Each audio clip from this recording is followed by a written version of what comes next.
សួស្តីពុកម៉ែបងប្អូនងាកនេះស្វាមីនាងខ្ញុំគាត់ឃ្លានឡាបសេកូឆ្អិន50%ពុកម៉ែបងប្អូននាងខ្ញុំក៏មិនរំអងយូរក៏ជិះម៉ូតូទៅផ្សារទៅទិញសេកូចំនួន10000រៀលនិងបន្លែខ្លះនិងគ្រឿងផ្សំរបស់យើងមានគល់លក្រីរំដេងលក្រូចសណ្តែកដីសង្កលីងអញ្ចឹងណាបងអូនបងប្អូនណាអាចមើលគ្រឿងផ្សំនៅក្នុងវីដេអូនឹងបាននាងខ្ញុំថតបង្ហាញមានជីឆ្អាបមានសណ្តែកដីមានកលីងមានគល់លក្រីរំដេងលក្រូចបងប្អូនណាកុំភ្លេចដាក់តាមនាងខ្ញុំទៅនិយាយពីថារសជាតិឆ្ងាញ់មែនតែនមានក្លិនឈ្ងុយរសជាតិឆ្ងាញ់ទៀតបងប្អូនឥឡូវកុំឲ្យរំអងយូរយើងចាប់ផ្ដើមមកមើលពីរបៀបធ្វើ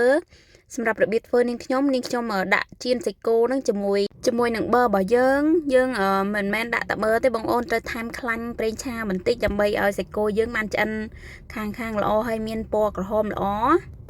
បន្ទាប់ពីយើងបានចៀនសាច់គោទុកចោលមួយឡែកសិនហើយយើងចាប់ផ្ដើមមកហាន់គ្រឿងមានម្ទេសមានខ្ទឹមសមានខ្ទឹមក្រហមឥឡូវនេះសាច់គោរបស់យើងគឺបានឆ្អិនរួចរាល់ហើយនាងខ្ញុំចាប់ផ្ដើមដួសសាច់គោរបស់យើងនឹងដាក់ចានដែរណាបងប្អូនសម្រាប់សាច់គោនេះបងប្អូនអាចដាក់តាមចំណង់ចំណូលចិត្តបើសិនជាបងប្អូនចង់ចូលចិត្តឆៅខ្លាំងបងប្អូនអាចដាក់ចៀនទៅ70%អីបានណាពុកម៉ែបងប្អូនសម្រាប់នាងខ្ញុំអត់សូវចូលចិត្តឆៅទេអញ្ចឹងហើយនាងខ្ញុំព្យាយាមចៀនមើលមកល្មមឲ្យវានៅត្រឹមឆៅ50%ទេពុកម៉ែបងប្អូនអាចមើលនៅក្នុងវីដេអូនេះបានថាសាច់វានៅឆៅកដាបន្តិចណាអញ្ចឹងណាហើយពណ៌សម្បុរវាក៏រាងក្រហមដែរពុកម៉ែបងប្អូនបន្ទាប់ពីនាងខ្ញុំបានហាន់សាច់គោរួចរាល់ហើយនាងខ្ញុំដួសសាច់គោដែលនាងខ្ញុំបានហាន់ហ្នឹងទុកវាឡែកសិនឥឡូវយើងមកហាន់បន្លែរបស់យើងមានដូចជាសណ្តែកគួរសម្រាប់សណ្តែកគួរនេះហាន់កង់ល្មមខ្លីល្មមទៅណាបងប្អូនតាមចំណង់ចំណូលចិត្តដើម្បីយកទៅបុកវាជាមួយនឹងគ្រឿងធ្វើទឹកសុសរបស់យើងណាបងប្អូនបន្ទាប់ពីនាងខ្ញុំបានហាន់សណ្តែកគួរនាងខ្ញុំមកហាន់ជីរណានិងសាឡាត់របស់យើងហ្នឹងគេហៅថាសាឡាត់ស្រួយពុកម៉ែបងប្អូនសាឡាត់នេះស្រួយឆ្ងាញ់មែនតែនពេលដែលយើងដាក់ច្បល់ជាមួយនឹងឡាបសាច់គោរបស់យើងទៅមានជាតិខ្លាំងមែនតែនហើយឥឡូវនេះបងប្អូនមកមើលគ្រឿងផ្សំរបស់នាងខ្ញុំបានហាន់រួចរាល់ណាបងប្អូនមានផ្នែក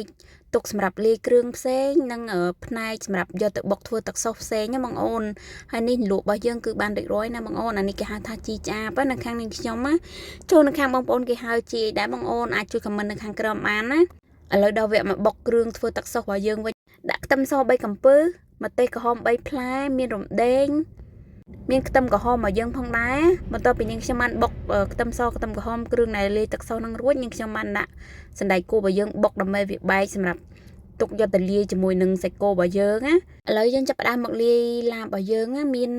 សាច់គោមានគ្រឿងដែលបុករួចមានគ្រឿងដែលលាយនាងខ្ញុំហាន់រួចហ្នឹងមានគល់ស្លឹកគ្រៃមានម្ទេសស្លឹកក្រូចមានដែកដីមានខ្ទឹមសខ្ទឹមក្រហមមានម្ទេសអីចឹងណាបងប្អូនកុំភ្លេចលួចថែមម្ទេសហុយរបស់យើងបន្តិចផងណាដើម្បីបង្កើនក្លិនឈ្ងុយរួចហើយនាងខ្ញុំបានដាក់អង្ករលីងរបស់យើងហ្នឹង1ស្លាបព្រាផងដែរបងប្អូនដាក់តាមចំណង់ចំណូលចិត្តបានហើយសម្រាប់ក្រូចរបស់យើងហ្នឹងនាងខ្ញុំដាក់ចំនួន1ផ្លែទឹកត្រីរបស់យើងហ្នឹងកន្លះកូនចានផងដែរបងប្អូនតាមចំណង់ចំណូលចិត្តទេណា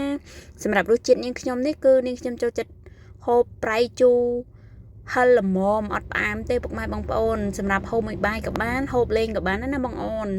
ព្រោះដោយសារតែនាងខ្ញុំចូលចិត្តរសជាតិដុតឥឡូវយើងបានថែមគ្រឿងរួចរាល់ហើយនាងខ្ញុំចាប់ផ្ដើមច្បល់វាចូលគ្នាឲ្យសព្វទៅណាបងប្អូនសម្រាប់ស្ករប៊ីចេងបងប្អូនអាចដាក់តាមចំណង់ចំណូលចិត្តបានសម្រាប់នាងខ្ញុំគឺមួយមុខនេះគឺនាងខ្ញុំដាក់ស្ករសកន្លះស្លាបព្រាម្សៅស៊ុបកន្លះស្លាបព្រាប៊ីចេងកន្លះស្លាបព្រាបើនិយាយឲ្យរួមទៅគឺនាងខ្ញុំដាក់រសជាតិដុតតែម្ដងបន្ទាប់ពីយើងបានច្បល់ឡាបសាច់គោរបស់យើងរួចរាល់ហើយមើលទៅភ្លក់តែល្មមសមគួរនាងខ្ញុំចាប់ផ្ដើមថែមជីរណានិងជីឆ្អាបរបស់យើងចូលផងដែររួចហើយយើងចាប់ផ្ដើមយកវែកយកស្លាបព្រានឹងច្របល់ចូលគ្នាឲ្យសព្វឲ្យចូលចិត្តគ្នាល្អណាបងប្អូនទើបយើងយកទៅដាក់ចានដើម្បីយកទៅខូបណាបងប្អូនសម្រាប់មួយមុខនេះបងប្អូនអាចយកទៅធ្វើក្លែមជាមួយនឹងប៊ីយ៉ាជាក់ហ្នឹងក៏បានបងប្អូនអាចយកទៅធ្វើហូបបាយក៏បាននិយាយរួមទៅរសជាតិឆ្ងាញ់តែម្ដងណាបងប្អូនត្រូវគ្រប់មុខគ្រប់កម្មវិធីតែម្ដងមិនថាជួបជុំពុកម៉ែបងប្អូនមិនថាយើងធ្វើហូបប៊ីយ៉ាម្នាក់ឬក៏ពីរនាក់បងប្អូនគឺត្រូវរសជាតិមែនតែនឥឡូវនេះនាងខ្ញុំចាប់ផ្ដើមធ្វើរួចរាល់ហើយនាងខ្ញុំបានដាក់រោយសាឡាត់ដែលនាងខ្ញុំបានហាន់រួចហ្នឹងទៅលើចានទៅនាងខ្ញុំបានថែមចាប់ផ្ដើមចាប់សាច់គោរបស់យើងធ្វើឡាបសាច់គោរបស់យើងហ្នឹងគឺបានចាប់ដាក់ចានហ្នឹងឲ្យពេញហ្នឹងតែម្ដងទៅឥឡូវនេះគឺបានរួចរាល់ណាបងអូននិយាយពីថាពណ៌សម្បុររសជាតិក្លិនវិញខប់សេរីតែម្ដងបងអូននិយាយពីថាឆ្ងាញ់ញាក់តែម្ដងណាបងអូនហើយសម្រាប់ឥឡូវនេះបងប្អូនវីដេអូរបស់នាងខ្ញុំក៏បានឈានដល់ទីបញ្ចប់ផងដែរនាងខ្ញុំក៏សូមអរគុណដល់ពុកម៉ែបងប្អូនអរគ្នាដែលចំណាយពេលតាមដានទស្សនាវីដេអូនាងខ្ញុំតាំងពីដើមរហូតដល់ចប់បាយបាយជម្រាបលា ôi chiết mà ngá